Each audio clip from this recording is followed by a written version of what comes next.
You know that feeling, right? You set a Hmm. goal, maybe hitting the gym more, Yeah. or finally learning that language. You start out really strong, motivated, and then, well, life gets in the way. That initial spark kind of fizzles out, and you're back where you started, thinking, why can't I make this stick?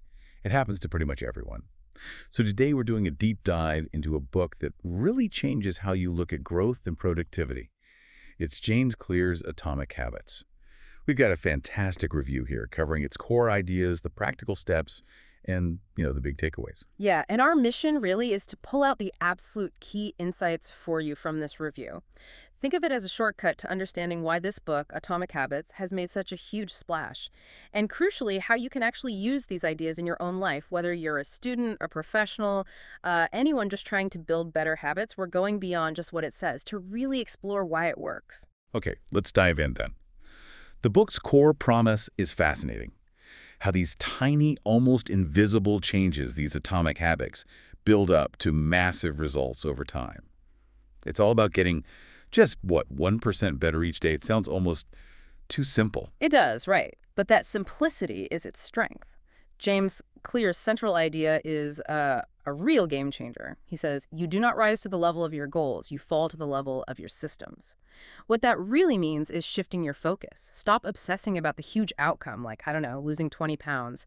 Instead, focus on building the daily routines, the systems that naturally lead you there. That's the aha moment.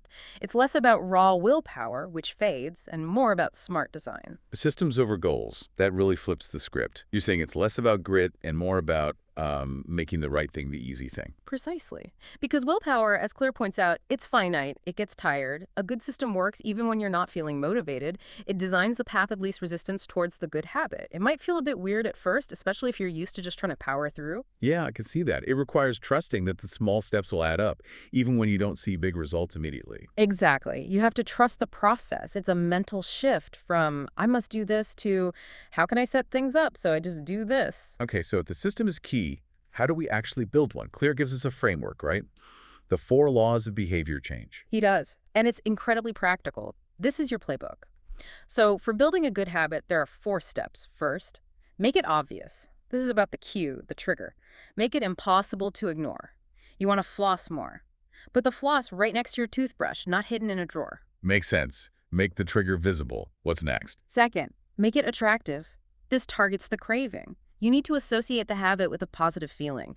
Maybe you bundle it with something you already enjoy, like only listening to your favorite podcast while you're exercising. Okay, pairing temptation. Got it. Yeah. Law 3. Third, make it easy. This addresses the response itself. Friction is the enemy here. The simpler the action, the more likely you'll do it. Think about meal prepping. You make the healthy choice, the easy choice during a busy week.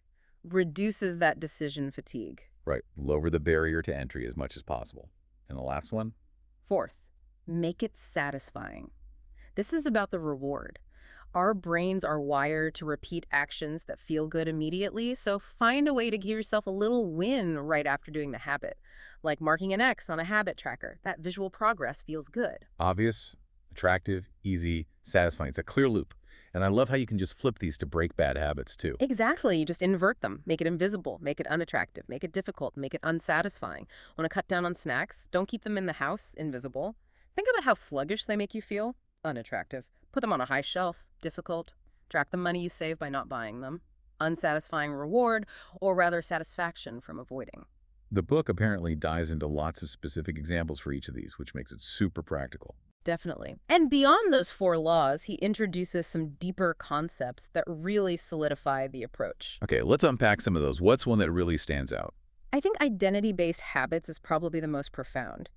It shifts the focus entirely. So instead of saying, I want to run, you start thinking, I am a runner. The idea is your habits reflect your identity. When you start believing you are that kind of person, the actions follow more naturally. It's about who you want to become, not just what you want to achieve.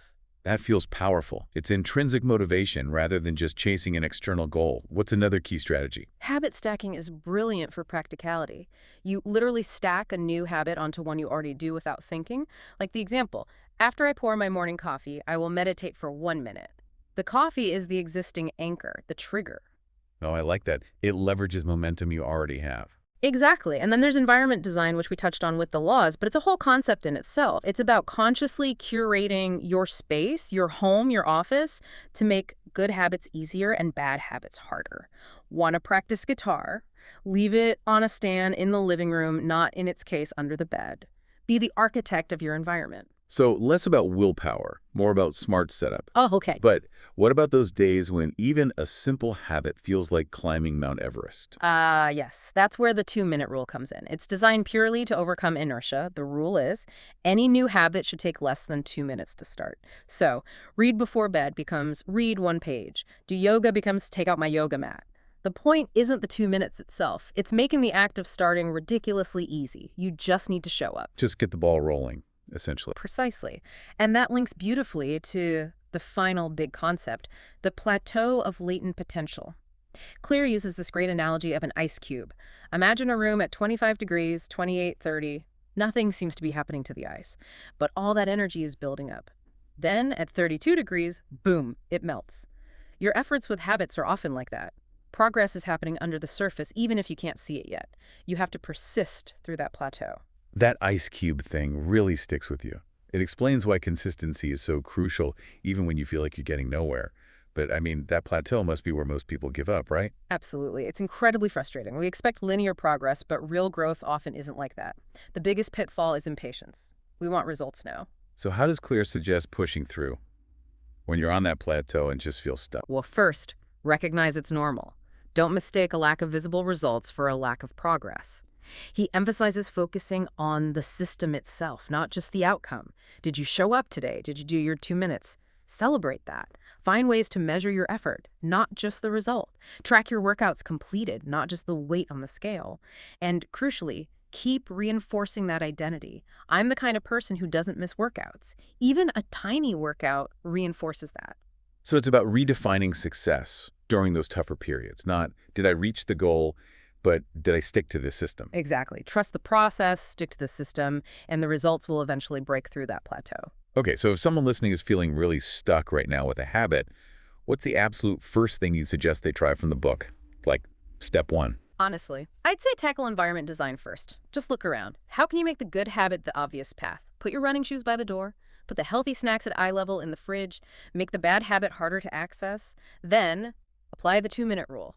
Just commit to the first 2 minutes. Don't worry about the rest. Start ridiculously small. That combination is powerful for just getting started. Make it obvious, make it easy, and just start for 2 minutes. Okay. It's clear why this book struck such a chord. It feels very doable. It really is, and that's its strength. Clear, he masterfully blends psychology and behavioral science into advice that's just crystal clear and actionable. It's not just theory, it's deeply practical. And that focus on systems and identity really elevates it beyond just try harder advice. Plus, it's well-written, uses great stories. The impact speaks for itself, published in 2018, sold over, what, 10 million copies? Wow, 10 million. Yeah, tons of languages, always on bestseller lists. The review we used gave it a 9.5 out of 10. People genuinely call it life-changing because it provides a totally new way to think about change. So thinking about our listeners, who really needs to read this, or at least seriously consider these ideas? Oh, gosh. Well, students definitely trying to build study habits, entrepreneurs looking for sustainable growth. Honestly, anyone trying to build a routine exercise, diet, learning, meditation, you name it. And definitely anyone who gets frustrated with, say, New Year's resolutions that flame out by February. This offers a real alternative to relying on that burst of motivation that never lasts. It sounds like it has broad appeal. It does. But, for balance, the review did mention a couple of, let's call them nuances, not really harsh criticisms. Okay, like what? Well, for people who've read a lot of self-help, some concepts might feel familiar, maybe a bit repetitive. It synthesizes ideas very well, but might not feel entirely brand new to veterans. Also, its main focus is very much on systems and behaviors, not so much on digging into, say, deep-seated trauma or complex psychological reasons why someone might struggle with motivation. It's more about the how-to. And that 1% better idea, while powerful for the long game, might feel too slow for someone facing an urgent need for change. It really is about gradual, sustainable improvement. That's fair. It's good to know its specific focus. So wrapping up, the big takeaway seems to be that Atomic Habits gives you this really solid practical framework. It shows how Tiny, consistent actions, when you build the right systems around them and connect them to your identity, they really can lead to huge change. It's like a roadmap. Absolutely. And maybe the final thought to leave you with is this. Just consider one tiny habit you could start, or maybe one you could remove starting today. Pick one law. Make something obvious, or make something else invisible. Try the 2-minute rule on something you've been putting off. What could that almost insignificant shift lead to for you in, say, 6 months or a year? Where might that plateau of latent potential finally break through? That's a great question to ponder. Start small, build the system, and see where it takes you. Definitely something to think about and maybe even act on today.